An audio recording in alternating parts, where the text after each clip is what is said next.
Bonjour tout le monde, j'espère que vous allez bien. Donc aujourd'hui je vais vous faire mon petit bilan lecture.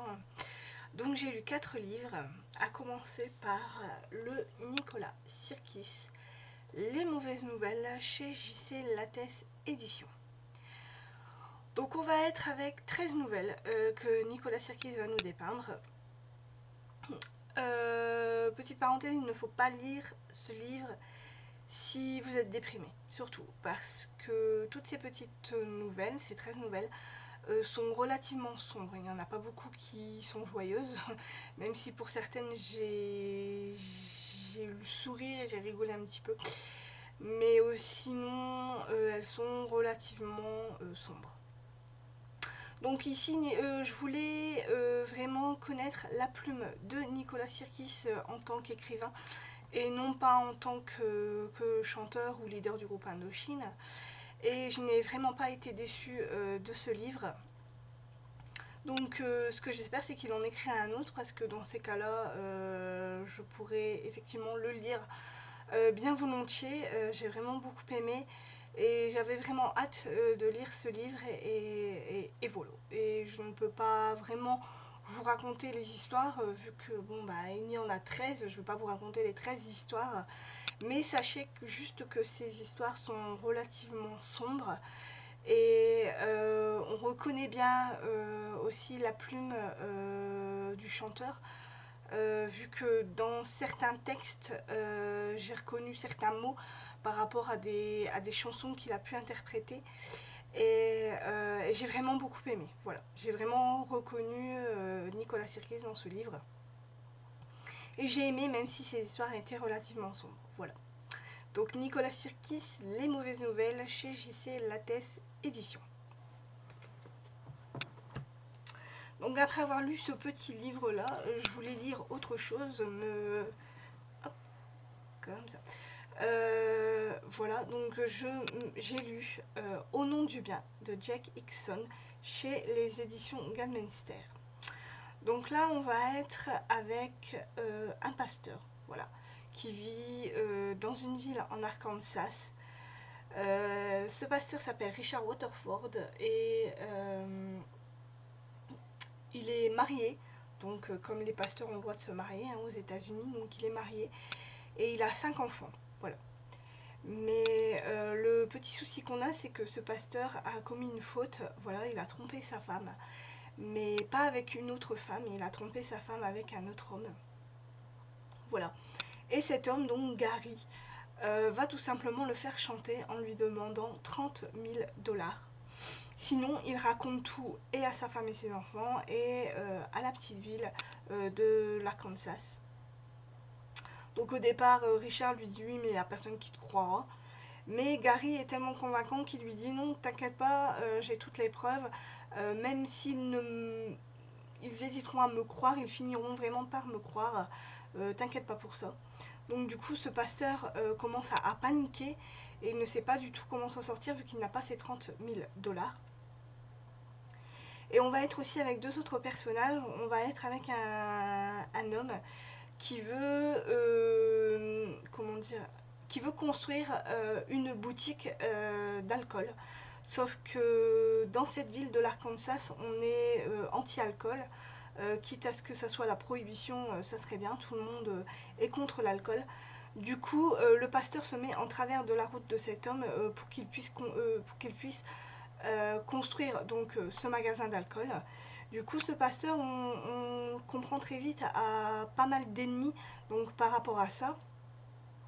Et on va être aussi avec une jeune fille qui n'a pas une vie très très facile et qui n'est autre que la copine de Gary, donc l'homme qui veut faire du chantage à ce pasteur, à Richard. Et on se demande ce qui se passe entre Gary et cette jeune fille. Pourquoi est-ce que Gary fait ce chantage au pasteur? Quel intérêt est-ce qu'il a à faire ce chantage? Est-ce qu'il est vraiment homosexuel ou est-ce qu'il est bisexuel? On ne sait pas trop dans quoi est-ce qu'il se lance. On sent aussi très vite que le pasteur n'accepte pas du tout son homosexualité. Donc voilà, donc on va vite se poser beaucoup de questions, et surtout la question essentielle, comment le pasteur Richard Waterford va faire pour donner cet argent, ces 30 000 $. Et donc ce livre est très petit, hein, il ne fait que il fait un petit peu plus de, ouais, il fait un petit 300 pages, voilà. Et heureusement, parce qu'on peut pas, comment dire, on pourrait pas faire un livre de 700 pages que sur cette intrigue-là. Et à la fin, tout s'enchaîne en fait. C'est à la fin vraiment qu'on comprend comment le pasteur va faire pour s'en sortir, vers quoi est-ce qu'on va aller. Donc il y aura bien sûr des meurtres dans cette histoire. Et est-ce qu'il y aura un happy end ou pas, ça sera à vous de le découvrir. Donc en lisant ce livre relativement sombre quand même, mais c'est une très bonne histoire. J'ai vraiment aimé lire ce livre. Donc Au nom du bien de Jake Hickson chez les éditions Galmenster. Donc en troisième livre, donc je réfléchissais. Donc en troisième livre, j'ai lu le livre de Paul Colise, Concerto pour 4 mains, chez les éditions Fleuve Noir. Donc là, on va être dans le grand banditisme, on va parler justement de braquage. On va être avec plusieurs personnages. Donc on va être avec un avocat, Jean Villemont, qui est un très bon avocat, qui va devoir défendre un jeune homme, Hakim Bachir, qui vient d'être arrêté pour avoir braqué une poste. Et ce que Jean Villemont va découvrir, c'est que Hakim Bachir ne veut pas être défendu, il ne parle pas, il ne veut pas être justement défendu par Jean Villemont. Il ne parle pas, il ne dit pas ce qui s'est passé. Donc Jean Villemont, ce qu'il va faire, c'est qu'il va enquêter de son côté. Et il va découvrir grâce à une vidéo que Hakim Bachir a fait un drôle de braquage et que rien ne correspond. Qu'il y a des petits détails qui ne vont pas dans cette histoire. Il y a beaucoup de détails qui ne vont pas. Dans un parallèle, on va être aussi avec un autre braquage qui s'est déroulé dans un aéroport, donc dans un avion. On a braqué donc un avion, comme je viens de vous le dire, et dans cet avion, il y avait pour plusieurs millions, voire milliards de diamants qui ont été volés par des braqueurs sans effusion de sang. Voilà, les braqueurs ont réussi à avoir donc ces diamants sans donner la mort aux personnes qui étaient dans l'avion. Et on se demande, les policiers se demandent si un des braqueurs ne serait pas Franck Jamet, qui est un braqueur professionnel, c'est un braqueur virtuose, et ils se demandent si ça ne serait pas une œuvre de Franck Jamet. Donc voilà, donc il y a beaucoup de questions qui se posent, et on va vite se rendre compte qu'entre le braquage de cet avion et le braquage de la poste d'Hakim Bachir, on va vite se rendre compte qu'il y a un lien entre les deux, mais on va se demander lequel. Quel lien il y a entre ce braquage de la poste et le braquage de cet avion avec ces diamants dedans. Et on va être aussi en parallèle dans le passé de Franck Jamet. On va essayer de comprendre comment un homme si intelligent a pu devenir un braqueur professionnel. Qu'est-ce qui s'est passé dans son enfance et dans sa vie d'adulte pour qu'il devienne un braqueur. Voilà, donc on va osciller avec ces trois affaires-là, surtout avec Jean Villemont. Alors pour tout vous dire, j'ai bien aimé l'histoire, j'ai bien aimé la plume de l'auteur. Par contre, j'ai vraiment eu du mal avec la fin de ce bouquin. Je m'attendais pas du tout à une fin comme ça. L'auteur nous explique donc à la fin ce qui s'est réellement passé. Il nous dépeint, les pièces du puzzle se rejoignent. On comprend vite ce qui a bien pu se passer dans cette histoire. Mais je m'attendais pas du tout à une fin comme ça, malgré tout. Donc j'ai relativement bien aimé. J'ai bien aimé la plume de l'auteur, j'ai bien aimé là où il nous a emmenés. J'ai bien aimé connaître donc comment on peut être un enfant sans histoire, à devenir d'un seul coup le plus grand braqueur du siècle, un braqueur virtuose. J'ai bien compris où l'auteur voulait m'emmener, et j'ai bien aussi compris le titre de ce bouquin, Concerto pour quatre mains, parce que je me posais aussi la question, je me suis dit mais quel rapport avec le titre? Et au final l'auteur nous explique la signification du titre, donc voilà. Donc j'ai relativement bien aimé, mais la fin m'a laissé un peu un goût amer.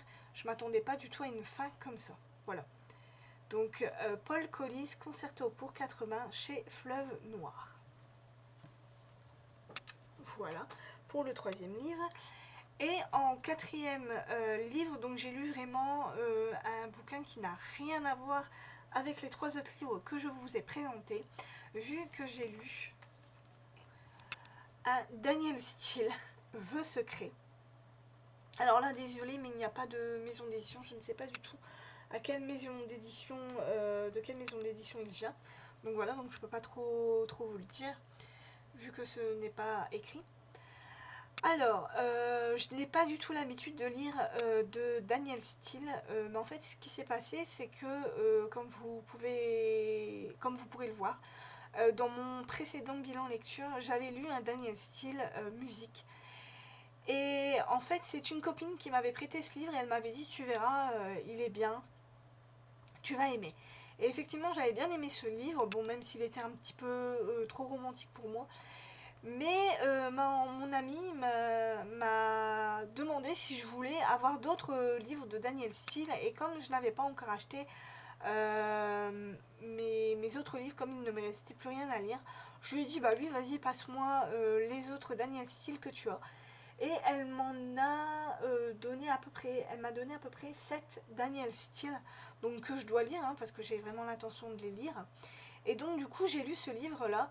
Je me suis dit pour changer un peu de style, je vais le mettre entre, donc je vais le lire en dernier, je vais le mettre entre les livres que je viens de lire.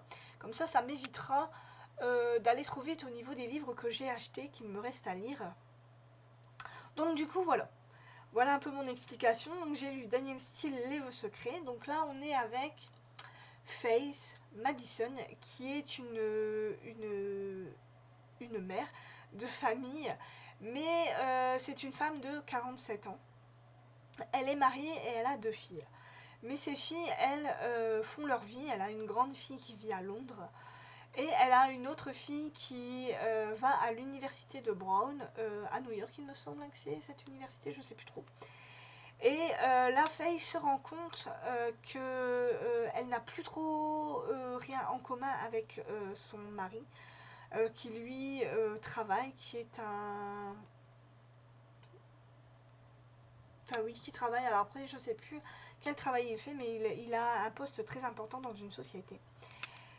Et elle se rend compte vite qu'elle n'a plus rien en commun donc avec son mari, qu'il y a un énorme fossé qui s'est creusé entre eux. Son mari est relativement très très froid avec elle, il lui lance des piques, il ne la considère pas vraiment comme une femme intelligente, ce qui vraiment qui peine Faith. Et un jour, lors d'un enterrement, malheureusement, de l'enterrement de son beau-père, elle revoit un ami d'enfance, Brad, Brad, voilà, si je ne me trompe pas, donc Brad, un ami d'enfance qu'elle avait perdu de vue depuis 3 ans. Elle le retrouve lors de cet enterrement, lors de l'enterrement de son beau-père. Et on va vite se rendre compte qu'un lien va se tisser entre Faith et Brad. Donc un lien à première vue d'amitié qui va vite se transformer avec un lien d'amour. En fait, ils vont relativement tomber amoureux sans vraiment s'en rendre compte. Et Brad va la pousser Faith à reprendre des études de droit. Ce qui va mettre à mal son couple, vu que son mari ne veut absolument pas que Faith retrouve du travail, il ne veut pas qu'elle travaille, il la trouve beaucoup trop vieille pour reprendre des études, et c'est ce qui va déclencher la fin de son couple. Voilà. Donc on va être avec cette histoire-là, on va être avec sa belle histoire d'amour qui va commencer donc avec Brad, son ami d'enfance. Et on va voir aussi que une de ses filles va être avec sa mère, elle va la soutenir coûte que coûte dans son projet de reprendre ses études. Et on va être avec sa plus grande fille qui, elle, va être avec son père et qui va, on va vite le comprendre, être avec son père et elle va vite être en colère contre sa mère. Parce qu'elle va penser que c'est à cause de sa mère que son mariage prend l'eau, tout simplement. Et donc voilà, et comment vous dire que, alors au début j'ai eu un peu de mal avec cette histoire, parce que ce n'est pas du tout mon style, voilà, mais j'avais bien aimé musique de Daniel Steele, donc je me suis dit, bon à mon avis je vais bien aimer cette histoire là aussi. Et j'ai eu beaucoup de mal au départ, et puis au final, je me suis rendu compte que l'auteur arrive relativement rapidement à me happer dans cette histoire histoire très très romantique, un peu cucu. Mais j'ai relativement bien aimé quand même. On apprend quelque chose vis-à-vis de Faye, qui met un peu plus de piquant à l'histoire. Et donc voilà, et j'ai fini par aimer cette histoire. Et voilà, et c'est du pur Daniel Steele, hein, de toute façon, elle prend les mêmes personnages et elle recommence. Voilà, il y a toujours soit le mari qui meurt, soit le mari qui est l'homme et qui maltraite sa femme, ou bien ses enfants qui ont du mal à accepter sa vie, etc. etc. Il y a vite une histoire d'amour qui se met dans cette histoire. Donc voilà, donc on vacille un peu dans tout ça, mais j'ai relativement bien aimé. Donc voilà, donc si vous aimez Daniel Steele, bon c'est un vieux bouquin, hein, il date de quelle année je ne sais pas, mais c'est un bouquin qui est assez vieux. Il date de 2004 ou 2001. 2004 ou 2001. Donc c'est un assez vieux bouquin, mais bon. Moi j'ai beaucoup aimé cette histoire et je continuerai à lire des livres de Daniel Steele. Donc voilà. Donc Daniel Steele veut secret. Donc les éditions, je pense que c'est les éditions doivent être marquées là. Presse de la Cité, voilà. C'est les éditions Presse de la Cité. Voilà. Donc voilà mon petit bilan lecture donc pour mes 4 livres que j'ai lus. Et là en ce moment je suis en train de lire Le silence de la ville blanche chez les éditions Fleuve Noir d'Eva Garcia Sáenz de Urturi. Voilà, je sais pas du tout si j'ai bien dit son nom, mais voilà. Donc on est là dans un thriller espagnol. Donc on va être avec un meurtre qui est perpétré dans une cathédrale, la cathédrale de Santa Maria a Victoria, voilà, en Espagne. Et ce meurtre fait rappeler des meurtres d'il y a 20 ans. Sauf qu'il y a 20 ans, on a réussi à attraper donc, le tueur, qui n'était autre qu'un archéologue reconnu donc, de ses pairs et de la ville de Victoria. Victoria, il va falloir que j'arrive à dire les noms. Et donc voilà, et donc on se demande comment est-ce que donc, le tueur d'il y a 20 ans a pu commettre ce meurtre de 2 personnes, d'un homme et une femme. Et on se demande comment est-ce qu'il a pu perpétrer ce meurtre en étant tout simplement en prison. Et ce qu'on va vite comprendre, c'est que donc, ce tueur qui est en prison va sortir de prison car sa peine est terminée. Et donc on se demande qui a bien pu perpétrer ces meurtres. Et donc voilà, et donc on va être avec 2 inspecteurs, donc l'inspecteur Unes Lopez de Ayala, surnommé Kraken, et avec un autre inspecteur, alors par contre je sais plus son nom, c'est des noms espagnols que je n'arrive pas du tout à dire, même si j'ai fait espagnol en 2e langue, apparemment je n'ai plus beaucoup trop de souvenirs de cette époque-là. Donc voilà, donc là je viens juste de commencer ce livre, je suis arrivée qu'au 2e chapitre, donc voilà, donc je vous en dirai plus quand je l'aurai lu, mais apparemment ce livre a eu beaucoup de succès. Donc voilà. Après je continuerai donc mes lectures, donc en 2e et 3e lecture je lirai le nouveau Jérôme Loubry, donc De soleil et de sang, et le nouveau Nicolas Beuglet, Le Dernier Message. Et je glisserai donc à nouveau Daniel Steele, Rançon, dans ces livres-là, entre ces livres. Voilà. Donc il me reste encore à lire donc Les Rois Maudits de Maurice Druon, Ken Follett, Un monde sans fin, le nouveau J.R. dos Santos, Immortel, et le dernier c'est Immortel et... Ah oui, Entre Fauves. Par contre je sais plus l'auteur, le nom de l'auteur. Donc voilà, donc j'espère que ce nouveau bilan lecture vous aura plu, que mes prochaines lectures vous plairont aussi. Ah oui, dernière petite chose, donc je me suis acheté donc un nouveau livre chez Carrefour Market. Donc Quand sort La Recluse de Fred Vargas, donc chez les éditions Flammarion. Ce livre est sorti en film et en fait ma mère a vu le film et elle avait adoré. Et ça faisait un moment que je voyais donc ce livre à Carrefour Market et ça faisait un moment que j'avais envie de me l'acheter. Et là j'en ai profité, j'ai dit tant pis, je me l'achète parce que ce livre m'intrigue, voilà. Et comme ma mère a beaucoup aimé le film, je me suis dit je vais lire le livre, à mon avis il doit être beau. Donc là on est avec apparemment un tueur qu'on appelle l'araignée recluse. Donc on va être avec 3 hommes qui se font assassiner. Mais je n'en sais pas plus. La quatrième de coup, en fait, est un dialogue. Donc je ne vais pas vous lire le dialogue, je trouve que c'est un peu bête de lire le dialogue. Mais apparemment, on est avec un tueur en série qui a assassiné 3 hommes. Et cet assassin, on l'appelle l'araignée recluse. Voilà. Donc Fred Vargas, Quand sort La Recluse, chez Flammarion. Et je vous en dirai plus quand je l'aurai lu. Voilà.